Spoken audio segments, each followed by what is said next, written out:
Bonsoir à tous. Donc nous allons commencer ce conseil municipal.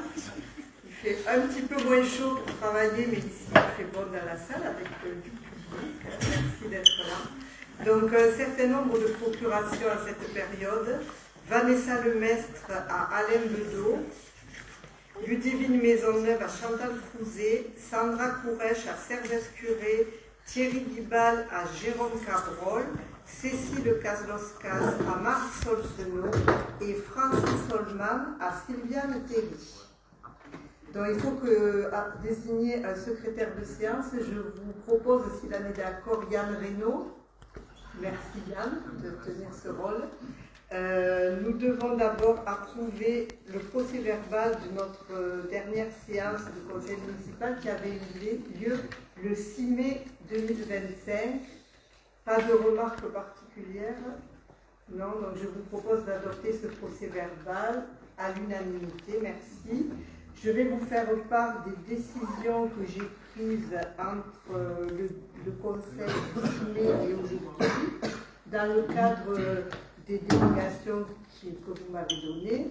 J'ai pris une décision le 5 mai 2025 acceptant un don de 1 000 € de la part de la société LBD Consultant dans le cadre de la convention de mécénat en vue d'aider la commune pour le financement de l'œuvre d'art Arche entre le nouveau quartier des Lavandières et la place des Libertés que nous avons inauguré la semaine dernière. Décision du 4 juin 2025, transformation des régies de recettes pour les manifestations culturelles et la buvette en régie de recettes et d'avance en vue de faciliter l'achat de petites denrées alimentaires proposées à la vente. Et enfin, une décision le 10 juin 2025, suite à un appel d'offres dans le cadre d'une procédure adaptée, attribution du marché d'entretien du stade de football Émile Granier à l'entreprise Pousse Clamé de Latte, qui était déjà le délégataire, pour un montant annuel de 12 503 € hors taxe. Le marché est conclu pour un an à compter du 1er janvier 2026. Il est renouvelable tacitement par période d'1 an jusqu'au 31 décembre 2029 maximum. Je précise, on l'a déjà fait, mais je reprécise que nous n'utilisons plus du tout de pesticides pour l'entretien du stade. Voilà pour les décisions. Et je vais tout de suite passer la parole à Robert Priou pour le dossier concernant des travaux de consolidation et d'entretien de l'aqueduc. Ah, pardon. Donc, c'est Serge Escuré qui va nous parler de l'aqueduc. Oui, merci.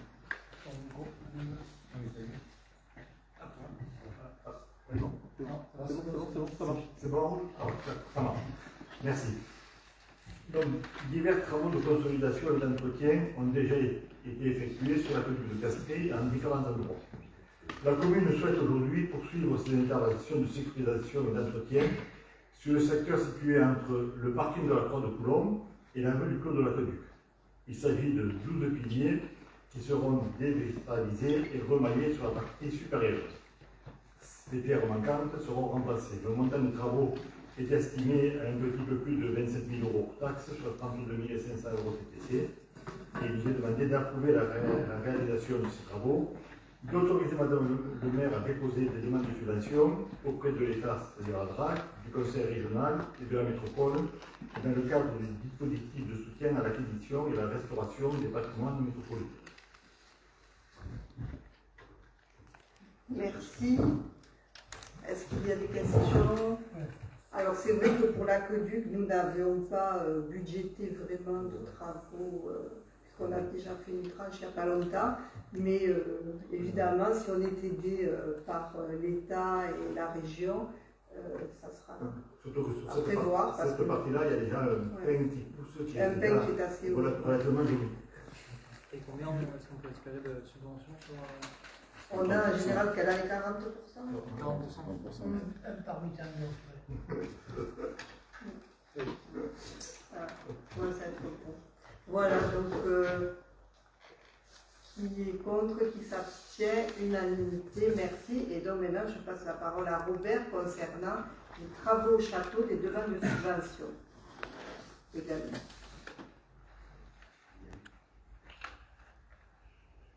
En vue de préserver son patrimoine et dans le cadre du contrat de plan État-région 2021-2027, la commune a prévu une nouvelle phase de travaux au château qui concernera la porterie de gauche et de droite, le pavillon des archives, la maison du jardinier et l'ancienne orangerie, la Grande Serre. Les travaux prévus comprennent notamment la réfection des toitures, la restauration des façades en pierre, la mise aux normes des fluides, des travaux d'aménagement intérieur, des menuiseries extérieures et des travaux de VRD et d'accès pour les personnes à mobilité réduite. Un assistant en maîtrise d'ouvrage a travaillé sur ce dossier et a fait une estimation des travaux à mener en phase de diagnostic. Le montant s'élève à 2 18 500 € hors taxe, aléa non inclus. Le lancement de la consultation pour le choix de la mission de maîtrise d'œuvre, qui sera confiée à une équipe pluridisciplinaire, devrait intervenir avant la fin de l'année 2025 pour un début de travaux prévu au second semestre 2026. Le montant des honoraires de maîtrise d'œuvre a été estimé à 12% du montant des travaux, soit 242 220 hors taxes, dont 48 444 € jusqu'à la phase d'obtention du permis de construire. Il vous est demandé d'approuver le projet des travaux au château qu'on vous présente ci-dessus et d'autoriser d'ores et déjà Madame le maire à faire des demandes de subvention pour les honoraires de maîtrise d'œuvre auprès de l'État et de la métropole dans le cadre du dispositif de soutien à l'acquisition et la restauration des patrimoines métropolitains.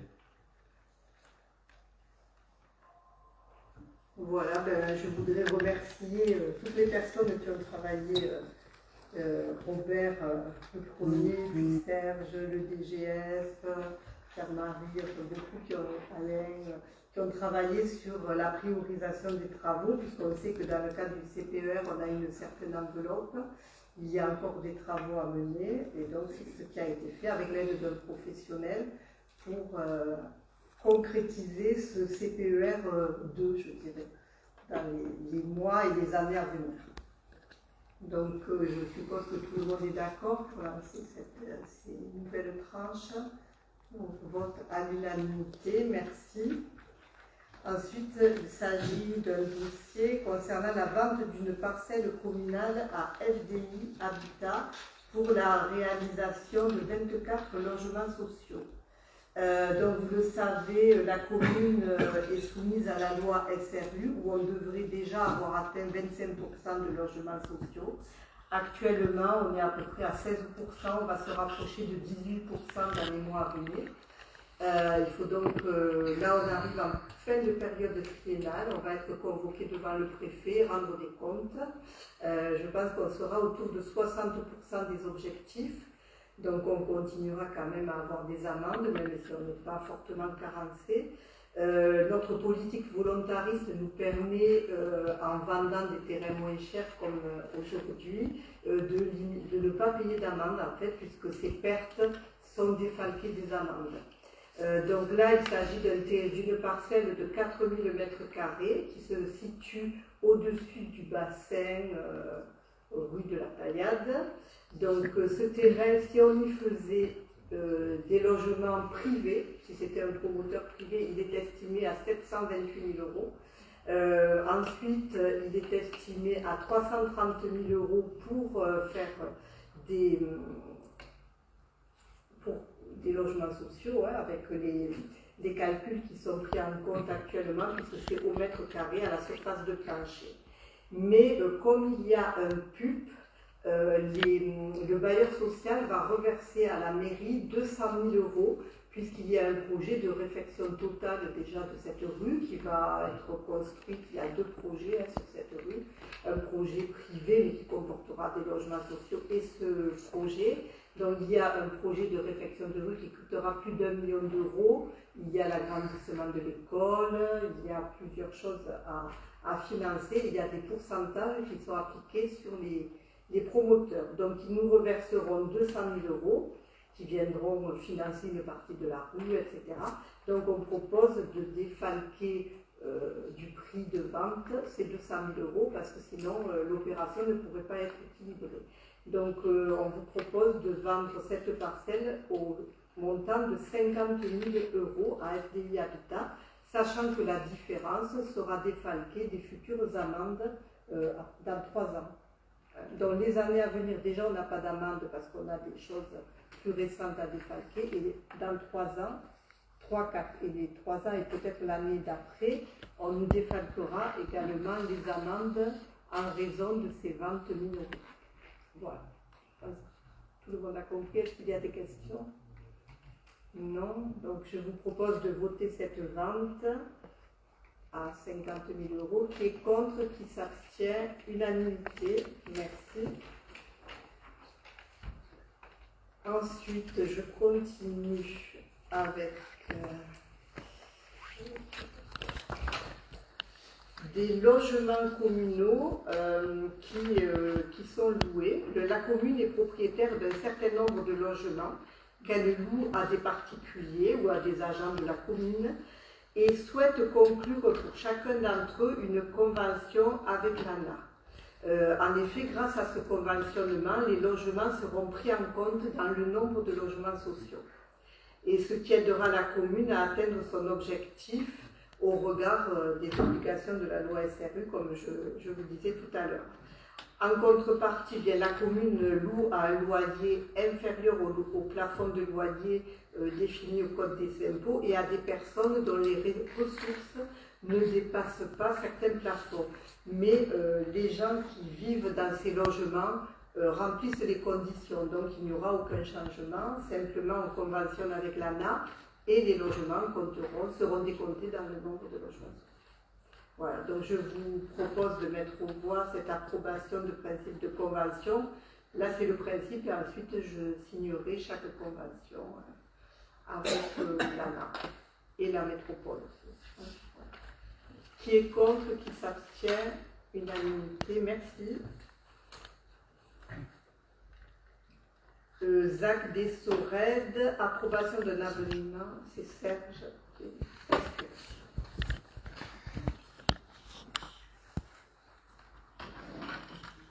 Oui, alors oui.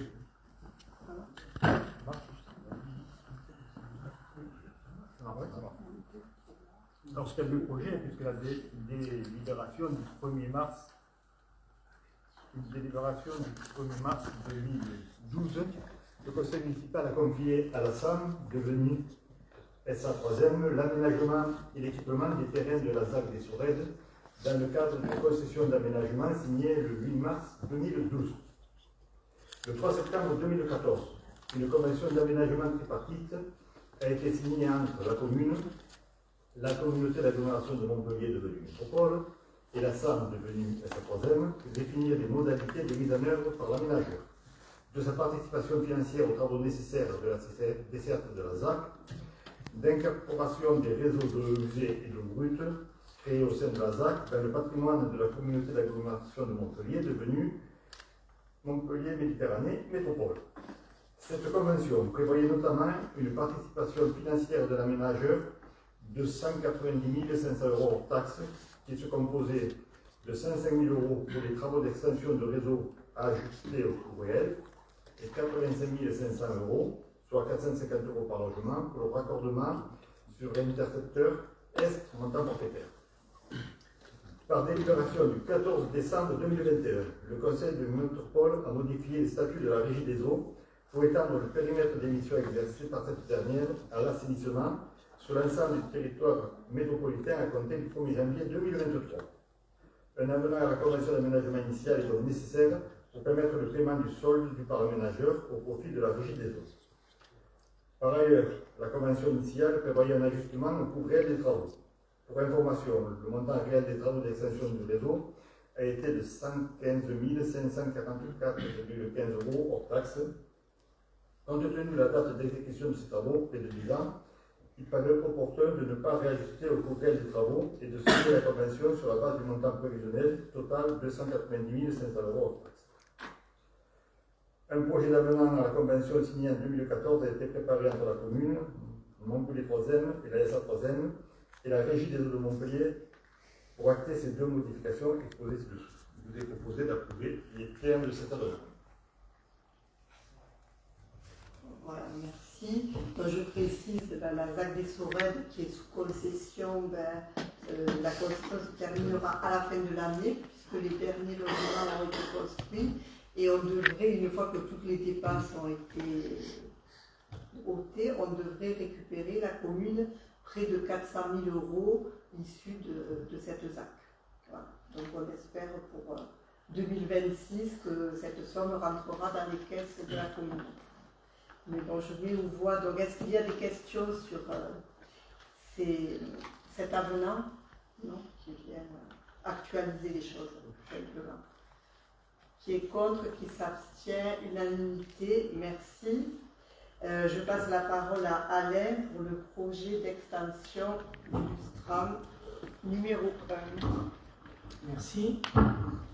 Donc, par courrier en date du 18 avril 2025, Montpellier Méditerranée Métropole a sollicité l'ouverture d'une enquête publique unique préalable à la déclaration d'utilité publique du projet d'extension de la ligne 1 de Bustram sur les communes de Vendarges, Montpellier, Castelnau-le-Lez, Le Crest et Castries, à l'accessibilité et à l'autorisation environnementale unique au profit de Montpellier Méditerranée Métropole. Cette enquête a débuté le 16 juin 2025 et se terminera le 16 juillet prochain. L'extension de la ligne BE permettra de relier les communes situées à l'est de la métropole au cœur de celle-ci.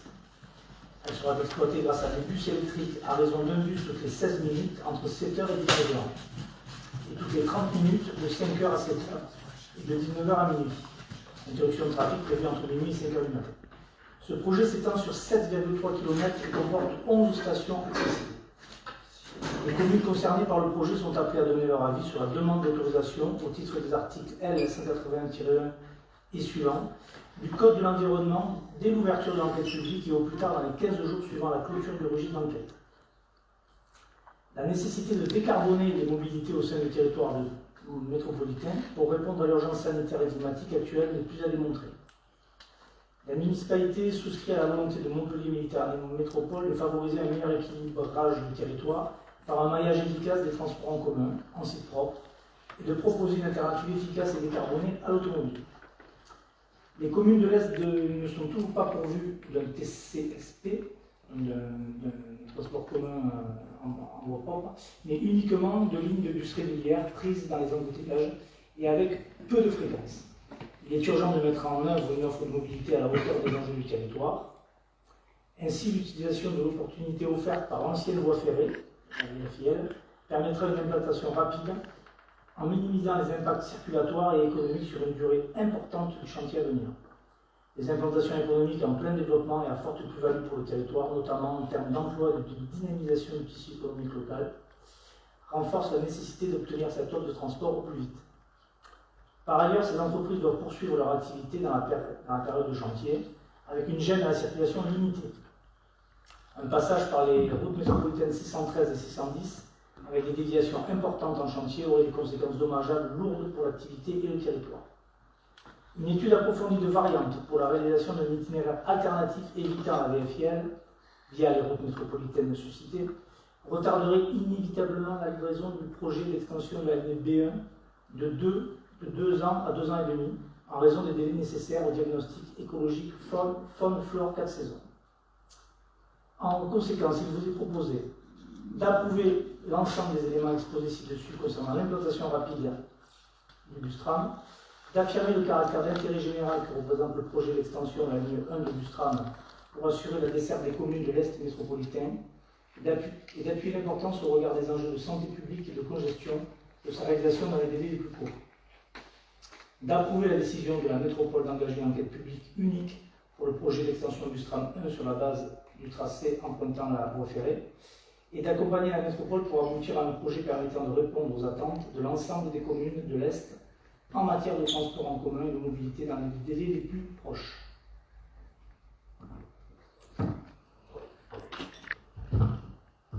Merci Alain. Bon, je crois que tout est dit dans la délibération.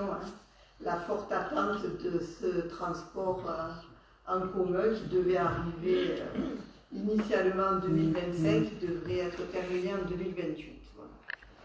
Est-ce qu'il y a des questions? Rémi? Peut-être pas une question, mais une remarque. On a souvent parlé On a souvent parlé de ce bus tram, deux choses, il y aurait beaucoup à dire, mais deux choses. Claudine, tu l'as dit, on est en 2025, quand le mandat a démarré, la métropole jurait bien sur le cœur que fin 2025, on aurait le bus tram. Force est de constater que oui, le bus tram, il a été réalisé, d'une section qui va de Montpellier à peine plus que Montpellier. Donc, on sent bien quelles sont les priorités. On sent bien aussi quel est le mépris de Montpellier vis-à-vis des villages de l'Est. Et je pense qu'on a dit, on peut le redire, c'est une grande déception de ne pas avoir à la fin de ce mandat les transports en commun qui viennent jusqu'à Castries. Pourtant, les transports en commun, on en voit se développer beaucoup sur le bourg-centre, on en voit beaucoup se développer à Montpellier. Et peut-être une deuxième chose, on nous dit que c'est l'ensemble des villages de l'Est qui seront, enfin l'ensemble des besoins des villages de l'Est qui seront pourvus avec cette. Maintenant on parle d'extension de la ligne 1, alors qu'on devrait parler de réalisation complète de cette ligne 1, parce qu'aujourd'hui on a une demi-ligne de bus sur ce qui était initialement prévu. Les besoins en mobilité ne regardent pas les limites administratives. Si on devait raisonner complètement, il faudrait que cette ligne de bus soit connectée à l'autre intercommunalité, soit connectée à Sommières. Aujourd'hui, on demande d'à nouveau dire qu'on veut cette ligne de bus, qu'on veut des transports en commun efficaces. Je pense que c'est l'occasion de redire qu'une ligne de transport en commun efficace, c'est une ligne qui ne s'arrête pas à Castries, mais qui continue jusqu'à Sommières. Voilà.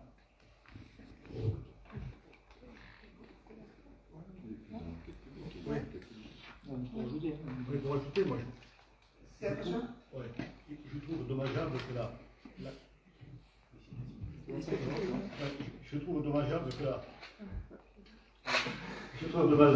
que la première tranche du bus tram soit de la place de l'Europe à Saint-Gassou. Ça aurait été plus logique que ce soit des villages de Castries vers Saint-Gassou, puisqu'on est en pénurie. Et puis j'ai du mal à comprendre pourquoi aujourd'hui on refait une enquête publique, puisque a priori Ça a déjà été fait. elle a dû être faite puisque vous avez promis le bus tram pour la fin du mandat. Donc j'ai vraiment beaucoup de mal à comprendre le comportement de la métropole par rapport au village extérieur.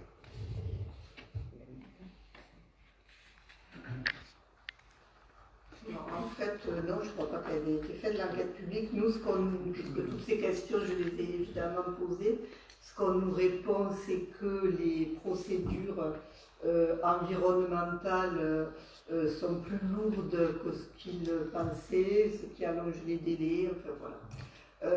C'est vrai que ce que j'ai dit aussi, c'est que ça aurait été mieux de faire Castries-Sablassou, mais ce n'est pas le choix qui a été fait. Bon, on espère que maintenant il y aura des avis favorables par la suite, parce que ce n'est pas gagné encore, puisqu'il y a l'autorité environnementale nationale qui demandait l'étude d'un autre tracé. Il n'y a pas des questions aussi? Oui, donc l'étude, elle porte surtout sur la partie concernant l'ancienne voie de chemin de fer, qui représente peu de choses. C'est du Cresse à Vandargue, point final. Donc il n'y a quand même pas là-dessus une faune et une flore extraordinaire. Et s'il y a une faune et une flore qui est impactée, alors c'est compensé. Enfin, je veux dire, c'est de la gestion de projet. On ne va pas me faire croire que la métropole ne sait pas gérer ce genre de projet. Ils savent très bien faire. Qu'ils ne viennent pas nous expliquer qu'ils découvrent des procédures environnementales et des enjeux de biodiversité sur du développement de transport en commun. Ça fait 20 ans qu'ils construisent des trams, ça fait 20 ans qu'ils savent faire. Donc ce ne peut pas être autre chose que la marque du mépris des métropoles vis-à-vis du développement des transports en commun et des services de manière générale sur ce secteur-là. Et je précise quand même, tu parles de l'Est, mais l'Ouest est dans la même situation, sinon pire que la nôtre. Oui. Quand on voit les embouteillages. Oui. Et là, on ne parle que de la demi-ligne de bus qui nous était promise concernant l'Est, mais si on parle je reste des lignes de bus qui ont là, pour le coup, été abandonnées. Bon, c'est dramatique. Je vous propose qu'on ajoute le principe de l'interconnexion, c'est vrai, avec les autres intercommunalités. Et puis il y a aussi l'enquête publique dans laquelle moi j'avais proposé de mettre quelque chose. Voilà, on a eu dernièrement, la semaine dernière, une réunion, puisque nous on est en désaccord sur la sortie du futur parking, du grand rond-point, puisque les gens tourneraient à droite et devraient traverser Castries. Pour le moment, il n'y aura qu'une centaine de places de stationnement, donc c'est pas énorme, mais on s'est mis d'accord sur le fait d'inscrire dans le PLU, mais lors d'une modification, en dessous de ce terrain, un emplacement réservé pour la réalisation d'un petit gératoire qui permettrait de sortir de la déviation, d'aller au parking et de re-rentrer dans la déviation en sortant du parking sans renvoyer les voitures vers Castries. Voilà. Et enfin, on voit bien que si la ligne s'arrête à Castries, on voit bien les complexités logistiques que ça induit. Des parkings pour tout Saint-Géniès, Rastinguière et puis même en fait au-delà, Boisson, Sommières. Enfin, on ne peut pas faire garer l'ensemble des personnes qui se rendent à Montpellier à l'est de Castries. On ne peut pas leur demander de venir se garer à Castries, c'est pas possible. Donc on voit bien que arrêter la ligne, en faire un terminus à Castries, ça amène des complexités logistiques qui n'ont pas de sens. Donc, oui, effectivement, je pense que c'est une bonne chose si on peut ajouter le principe de l'interconnexion avec les autres Comcom. Okay. Donc, sous cette réserve, je vous propose d'adopter l'avis de la commune sur cette enquête publique. Qui est contre, qui s'abstient, unanimité. Merci. Je passe la parole à Marisol pour la modification des tarifs de la restauration scolaire. Merci Claudine. Les tarifs de la restauration scolaire et des ALAE ont été approuvés par délibération du 25 juin 2024.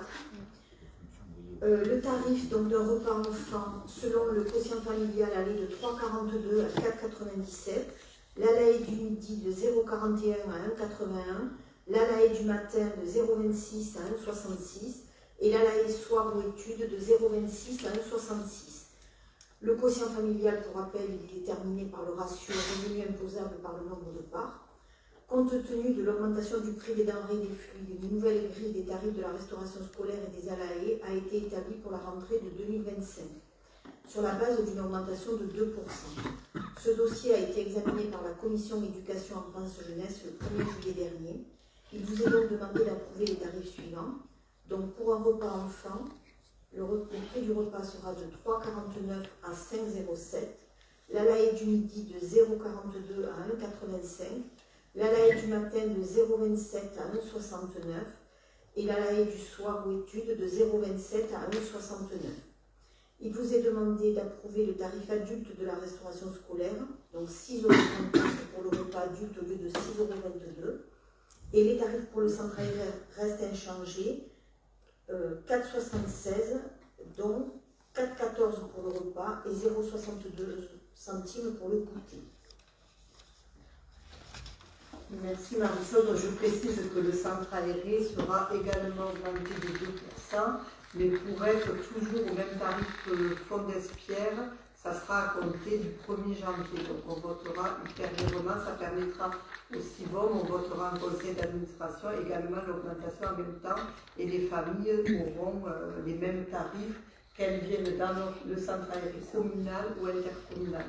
Voilà, donc, et on s'était dit que plutôt que d'augmenter fortement chaque 4-5 ans, il valait mieux augmenter un petit peu chaque année. Donc l'inflation, elle est à 2,3, je crois, pour 2024. Donc on a pris 2%, on est un peu en deçà de l'inflation. Donc ça représente que quelques centimes, vraiment, oui.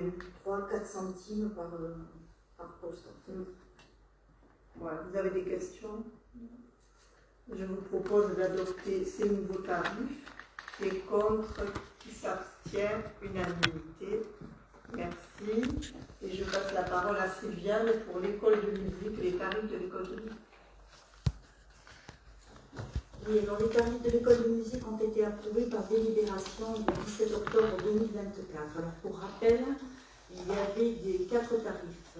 Les tarifs enfants, adultes pour de Castries, des tarifs extérieurs hors métropole et des tarifs métropolitains.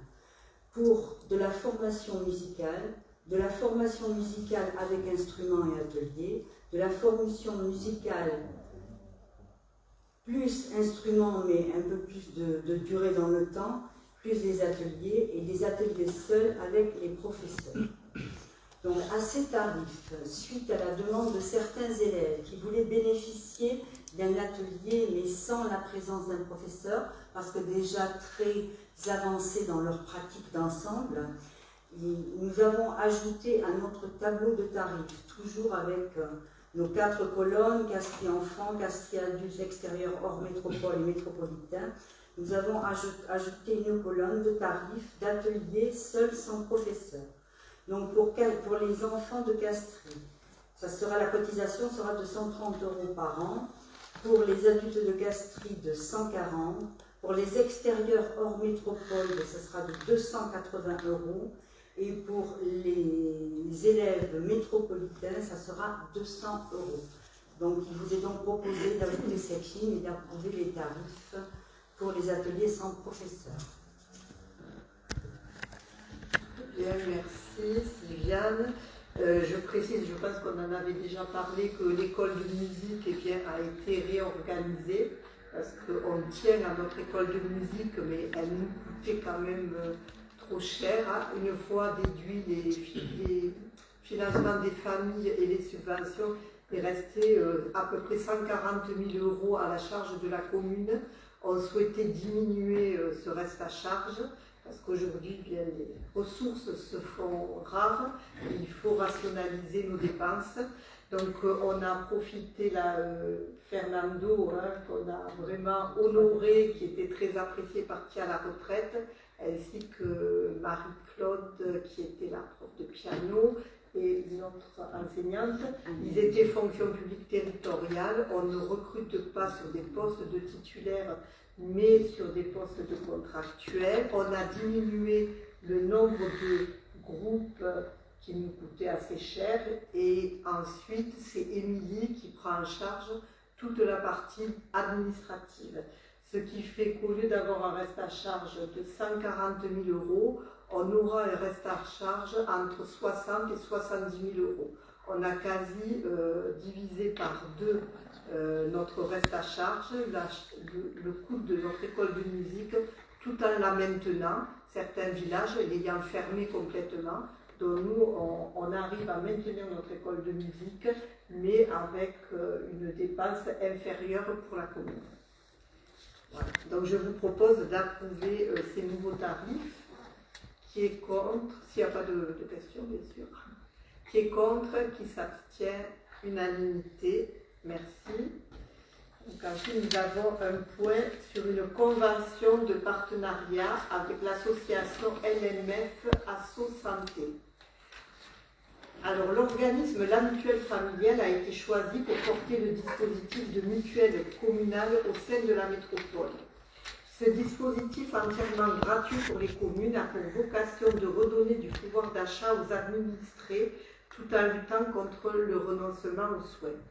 Dans un contexte où les tarifs des complémentaires de santé peuvent représenter un véritable frein à l'accès aux soins, cette solution permet à chacun de bénéficier d'une couverture de qualité à tarif négocié.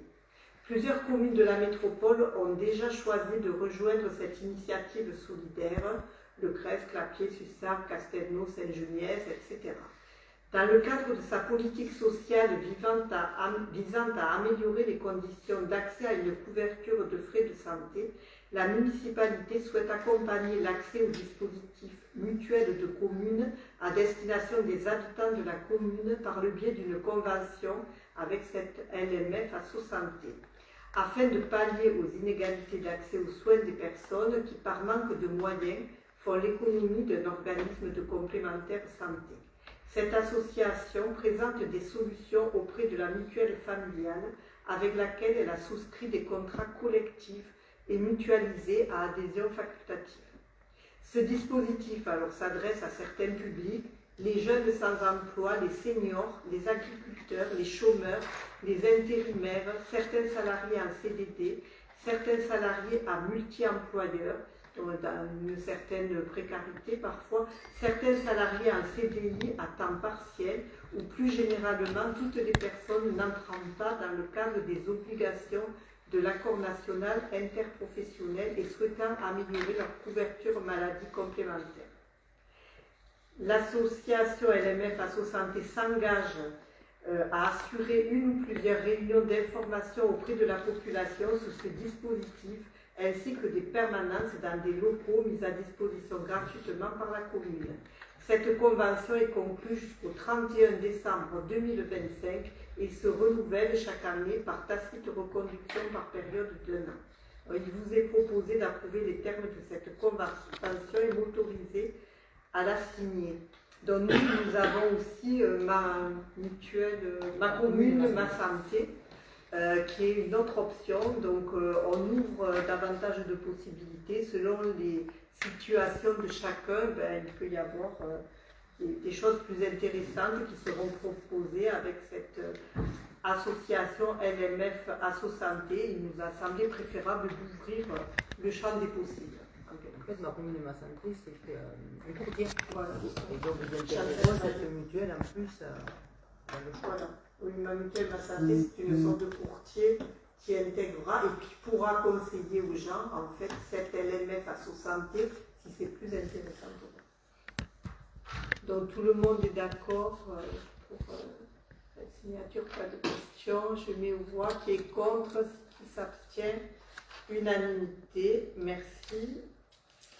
Donc, je continue avec la protection sociale complémentaire, toujours sur le risque santé, un mandat donné au centre de gestion de l'Hérault. Donc, il y a une réforme dans la fonction publique territoriale qui introduit une obligation de mettre en œuvre une participation financière à la couverture du risque prévoyance des agents de la collectivité à partir du 1er janvier 2025, puis à celle des risques de santé à partir du 1er janvier 2026, ainsi que des niveaux minimums de couverture pour chacun des risques. À l'issue d'un processus de négociation engagé au niveau national, l'accord collectif signé en 2023 ouvre en parallèle du volet prévoyance des discussions sur les contours des futurs régimes du risque santé. Alors, à ce stade, la participation minimale des employeurs territoriaux en matière de frais de santé à compter du 1er janvier 2026 s'établit à 15 € par agent et par mois, soit 50% d'un montant de référence fixé à 30 €. En outre, les frais de santé proposés aux agents doivent être constitués d'un panier de soins déterminé par décret. L'enjeu financier n'est plus du tout le même pour les collectivités, avec un élargissement de la base des bénéficiaires et de la participation unitaire d'autre part. Donc on devra s'engager dans des négociations avec les organisations syndicales et lancer une procédure de mise en concurrence en conformité avec le code de la commande publique pour sélectionner les organismes. Alors, l'ordonnance de 2021 a également confirmé le rôle d'expertise des centres de gestion qui ont désormais l'obligation de conclure pour le compte des collectivités des conventions de participation en matière de santé et de prévoyance.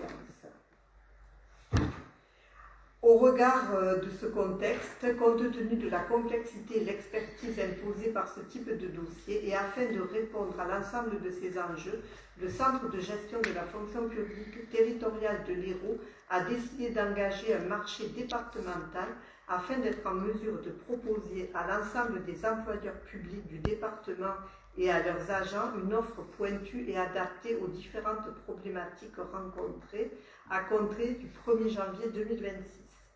Donc, le CDG s'est engagé dans une démarche qui nous offre un accompagnement sur tous ces aspects juridiques, fiscaux, sociaux et financiers. Il pilotera l'ensemble du processus, tant pour ce qui concerne la définition des régimes, la rédaction du cahier des charges, la conduite des négociations, etc. La mutualisation des risques sur ce large périmètre permettra de renforcer l'attractivité auprès des organismes d'assurance et de mieux piloter les risques et de maîtriser les évolutions tarifaires. Donc, il va lancer cette procédure de mise en concurrence qui permettra à tout agent d'un employeur public territorial d'adhérer à une offre de garantie d'assurance santé mutualisée à compter du 1er janvier 2026. Afin de pouvoir bénéficier de ce dispositif, il convient de donner mandat au CDG 34 afin de mener la mise en concurrence. Nous avons réuni le comité social territorial le 3 juillet 2025 qui a donné un avis favorable à l'unanimité sur ce dossier. Il vous est donc proposé de donner mandat au centre de gestion pour l'organisation, la conduite et la réalisation d'une mise en concurrence visant à la sélection d'un ou plusieurs organismes d'assurance et la conclusion de conventions de participation pour la couverture du risque santé. C'était un peu long, mais ça engage beaucoup la collectivité et bien sûr les agents qui auront des possibilités aussi supplémentaires pour s'assurer. Est-ce qu'il y a des questions? Non, je mets aux voix. Qui est contre, qui s'abstient, unanimité. Merci. Ensuite, nous avons également étudié dans le cadre du CST avec les organisations syndicales un protocole d'accord relatif à l'organisation d'un service minimum en cas de grève. Donc, une loi de 2019 encadre le droit de grève et nous pouvons engager des négociations en vue de proposer la continuité du service public dans certains domaines, certains où on n'est pas du tout concerné, comme la collecte et le traitement des déchets, le transport public, l'aide aux personnes âgées, l'accueil des enfants de moins de 3 ans, là on est concerné, l'accueil périscolaire, on est concerné, et la restauration collective et scolaire. Donc, on a travaillé un protocole d'accord pour l'accueil des enfants de moins de 3 ans à la crèche, les pitchounets, pour la restauration et l'accueil périscolaire à Marcel Pagnol, l'école du Chat-Perché, et ainsi que l'accueil des enfants durant le temps scolaire. Donc, cette négociation a été menée avec les représentants du personnel et on s'est mis d'accord sur un projet de protocole pour chaque service. On rappelle à chaque fois le nombre d'enfants qui pourront être accueillis, les effectifs de personnel dédiés et l'organisation du travail en temps normal. On fixe le nombre d'enfants accueillis dans le cadre d'un service minimum et le nombre d'enfants indispensables en cas de grève. Ce protocole fixe les modalités et les délais de prévenance et d'intention de grève par les agents. C'est-à-dire que nous demandons aux agents de nous prévenir 48 heures avant, afin que nous prenions nos dispositions pour la continuité du service pour les familles. Il est conclu pour 1 an, renouvelable une fois pour la même période par reconduction express. Le comité social territorial a émis un avis favorable quant à ce protocole et il vous est demandé de l'approuver. Donc il n'y a que lorsqu'il y aura plus de 80% des enseignants qui seront grévistes qu'on ne proposera rien. Sinon, les familles pourront être accueillies en gros de 8h30 à 16h30. Avec le repas, voilà, on réquisitionnera s'il le faut certains agents et même des élus pourront être appelés pour participer à la continuité du service. Est-ce qu'il y a des questions? Non, donc ça sera, ces informations pour que les familles soient au courant, apparaîtra dans le guide de la rentrée sur l'éducation, que les familles soient informées de cette nouveauté qui prendra effet aussi à la rentrée, au mois de septembre. Donc qui est contre, qui s'abstient, unanimité, merci. Ensuite, nous avons comme chaque année la modification du tableau des effectifs. Lorsque les gens évoluent dans leur carrière, eh bien, on crée le nouveau poste et on ferme l'ancien poste, ou quand il y a des recrutements. Donc, il vous est proposé de créer 2 postes. Un poste d'adjoint technique principal 2e classe, donc ça c'est une carrière qui évolue. Et là c'est la création d'un poste d'adjoint principal 2e classe lié à la l'extension de la nouvelle école. Parallèlement, il vous est proposé de supprimer des postes devenus vacants, 2 postes d'agent de maîtrise, dont il y a eu des départs à la retraite, etc. Un poste d'adjoint administratif principal 1re classe, un poste d'adjoint administratif principal 2e classe, un poste de professeur d'enseignement artistique. Et le comité social territorial a émis un avis également favorable le 3 juillet sur ces créations et suppressions de postes. Est-ce qu'il y a des questions? Non. Merci, donc je mets aux voix. Qui est contre, qui s'abstient? Unanimité. Merci. Ensuite, des informations et questions diverses. Alors. Nous avons reçu, bon ça ce sont de bonnes nouvelles, parce qu'on était assez inquiets, la construction de notre école ne se fait pas pendant la période la plus facile, donc ça a été vraiment une bagarre pour obtenir des subventions, mais bon on est content et on remercie nos partenaires. Donc nous avons reçu 2 notifications de subventions supplémentaires, 270 000 € de la CAF pour l'aide à l'investissement, puisqu'il y aura le centre aéré dans l'école, 260 000 € de l'État au titre de la DETR 2025, une subvention de 9 000 € du conseil départemental pour le fonctionnement de l'école de musique. Je reviens à l'école, donc je rappelle que cette école au total nous reviendra à 3,6 millions hors taxes. Les subventions que nous avons reçues notifiées sont 260 000 € de l'État, DETR plus le fonds vert 165 000 €, le département 240 000 €, la métropole 200 000 €, la CAF 270 000 € et la région 70 000 €, ce qui porte le montant des subventions à 1 205 000 €.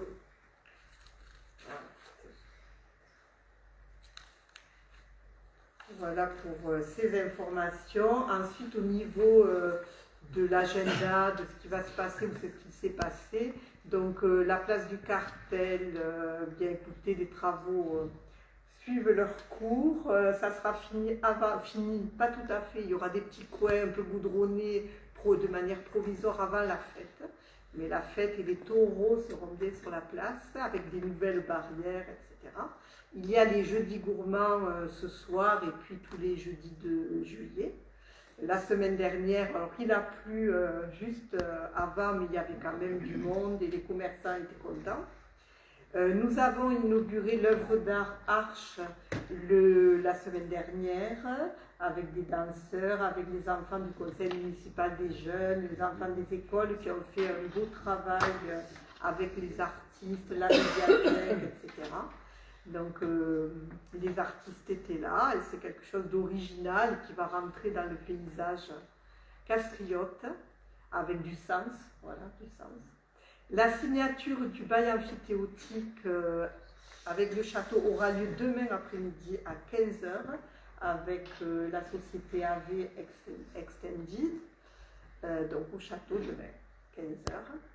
L'inauguration des lavandières également demain à 18h30 dans ce nouveau quartier, avec, je pense qu'il y a beaucoup d'inscrits, on approche des 200 inscrits à l'inauguration demain soir. Je pense qu'il y a pas mal de nouveaux habitants qui seront là. La fête nationale est bien à Castries, elle a lieu le 13 juillet au soir, toujours dans le parc du château. Il y a la paella du comité des fêtes, n'oubliez pas de vous inscrire pour ceux qui auraient oublié, et le feu d'artifice ensuite. Les travaux, école du Chat Perché aussi se poursuivent pour une ouverture à la rentrée. Les travaux, ils ont enlevé le goudron de la cour, certains endroits, puisqu'on aura une cour pour enlever des îlots de chaleur, lutter contre la canicule, etc. Et puis la dernière salle à l'étage est en train aussi d'être finalisée. Il y a encore beaucoup de travail, mais bon, on me dit ne t'inquiète pas, ça sera prêt. Voilà. Donc on a merci aussi aux services qui ont beaucoup travaillé à Marisol aussi sur l'organisation avec le personnel de cette nouvelle école, puisqu'il y a certains mouvements de personnel qui passeront, les CP quitteront Marcel Pagnol pour s'installer à l'école du Chat-Perché. Il y a donc certains agents et des enseignants qui vont déménager. Donc il y avait tout un travail de recueillir les souhaits des uns et des autres, ensuite prendre les décisions, le recrutement de l'ACSEM, mettre au point tous ces ajustements. C'était quand même compliqué, donc ça y est, les agents sont au courant de leur affectation. En général, on a réussi en grande partie à répondre à leurs souhaits. Oui, voilà. Si tu veux en dire un peu. Marisol. Non, pas grand-chose de plus, si ce n'est ce que tu viens de dire, que ça a nécessité forcément une nouvelle organisation, puisqu'il y a du transfert d'enfants, mais aussi de personnel. On a essayé de satisfaire la plupart des demandes. Il nous restait à finaliser la partie plutôt animation, puisque là, c'est des petits contrats avec des petites heures. Il nous manque, je crois, un animateur à recruter à temps partiel. Mais sinon, on va dire que cette semaine, tout devrait être finalisé, en tout cas au niveau de l'animation. Voilà. Et on espère bien la rentrée le 1er septembre à la Guesse. Voilà, tout est quasi prêt pour la rentrée. Merci Marisol et merci pour le travail des services de Marie-Jo, Julie, qui a fait un travail énorme d'organisation, etc. Juste un retour sur le 7 juillet dernier, nous avons eu la visite du président du département, Kléber Mesquida, qui a fait une visite cantonale. En fait, on est allé dans plusieurs villages, on a déjeuné à Castries, il a visité l'école et il s'est rendu compte de tous les projets qui étaient concrétisés, sur lesquels le département avait apporté des moyens. Voilà, il était ravi de sa visite et nous aussi de l'accueillir. Un point sur le PLUI, le 16, là nous avons la semaine prochaine donc un conseil de métropole où nous allons voter le PLUI.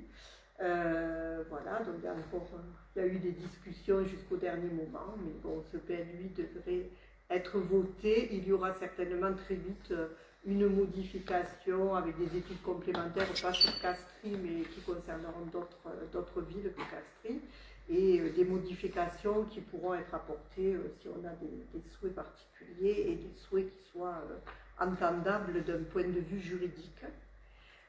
Sur la gestion des déchets, peut-être Alain, si tu veux dire un petit mot, les points d'apport volontaires, ouais, peut-être parce que ça fait du changement. Point d'apport volontaire sur le centre-ville, donc on devrait avoir des containers cachés, avoir des cashbacks à partir du mois de septembre. Donc ils sont en train de finaliser les points qu'on va garder, les points qu'on va retirer. Je pense qu'on fera une petite présentation début septembre, avant que ça soit mis en place fin septembre. Pour les biodéchets, donc mise en place des points d'apport, il y a eu des petits couacs au niveau collecte, c'est en train de se régler, on attend vraiment d'être sur le bout, mais bon, ça a l'air de fonctionner. Et donc sur la place du cartel, les deux points d'apport volontaires en terrain ont été posés. Ils seront mis en fonctionnement après la fête. Comme ça, on est sûr que tout fonctionne. Et j'en profite pour parler des sens de circulation autour de la place du cartel. Donc le but, c'est qu'on réalise toute la signalisation horizontale et verticale maintenant, pour pouvoir ouvrir les rues adjacentes après la fête. Donc avec un sens unique, depuis le stop de la rue des Écoles par la rue du 8 mai, qui redescendra vers la place. Et de la place, on descendra par le bas de la promenade vers la nationale. Et en créant, évidemment, en passant en sens unique, on crée sur ces 2 rues une quinzaine de stationnements supplémentaires qui n'étaient pas prévus à la base, dont un tiers en zone bleue et le reste en place blanche.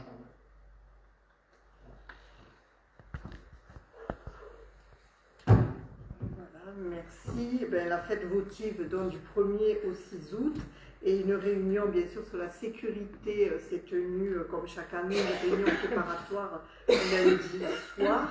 Et vous verrez des barrières rouges qui sont dans les rues. Ce sont des barrières anti-intrusion qu'on nous demande maintenant d'installer. C'est pour éviter que des voitures ne foncent sur la foule. Donc on y a pu se produire des attentats et donc on nous met en garde sur ces sujets de sécurité et on a prévu ces barrières à certains endroits pour apporter encore davantage de sécurité. Voilà ce que j'avais à dire. Est-ce que vous avez des choses à... Sylviane? Je vais juste préciser que le vendredi soir aussi, après l'opération de la Vendière, il y a Radio France dans la cour du château à 21h30. Donc c'est un quatuor de saxo. Donc n'hésitez pas à vous rendre, je pense que ça va être très sympathique dans cette cour du château comme d'habitude. Puis moi je voudrais aussi dire un grand merci par rapport à l'œuvre d'art, par rapport aux services qui ont beaucoup travaillé, les services techniques, Émilie, Lily à la com, le service administratif. Donc voilà, je voulais les remercier de façon globale. Le DGS, bien sûr, qui représente un peu... Qui est sur tous les dossiers. Et qui est là, et qui est sur tous les dossiers. Donc je voulais vraiment le préciser. Merci à tout le monde.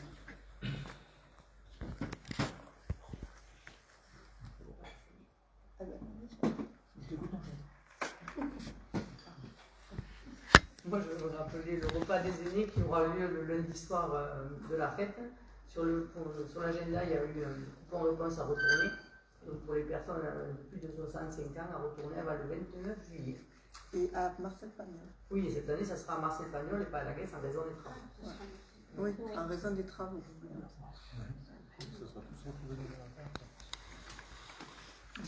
C'est marqué sur les gens. Pas d'autres... Oui, peut-être quelques nouvelles du projet agro. On a fait un point avec Florent, Florent Choulet, qui s'installe. Qui est seul maintenant. Qui du coup est seul maintenant, depuis la décision Covid de... On n'entend rien. On n'entend rien. Voilà. Oui. Donc, des nouvelles du projet agro. On a fait un point avec Florent Choulet, qui est le maraîcher qui s'installe sur les terres communales. Il nous a dit que la terre répond bien, mieux que ce qu'il pensait. Il a des taux d'échec plus bas que ce qu'il imaginait. Donc il est content de ça. Et donc je prenais la parole pour dire qu'il va commencer à vendre au marché de Castries dès demain. Donc voilà, on a un nouvel exposant au marché et c'est le fruit de notre travail collectif. Donc voilà. Et après pour la suite, on va continuer à travailler avec lui, notamment sur la santé de ces parcelles, parce que c'était des parcelles qui étaient cultivées en vigne sur des méthodes du siècle passé. Et il y a quelques. Je ne sais pas où à venir parce que là. Et il y a quelques plastiques à évacuer, donc on va continuer à travailler avec lui pour faire en sorte que son installation se passe dans les meilleures conditions. Voilà. Très bien, on ira lui acheter des légumes. Hein. Exactement. D'autres personnes? Non? Et donc je lève la séance du conseil municipal. Est-ce qu'il y a des personnes qui souhaitent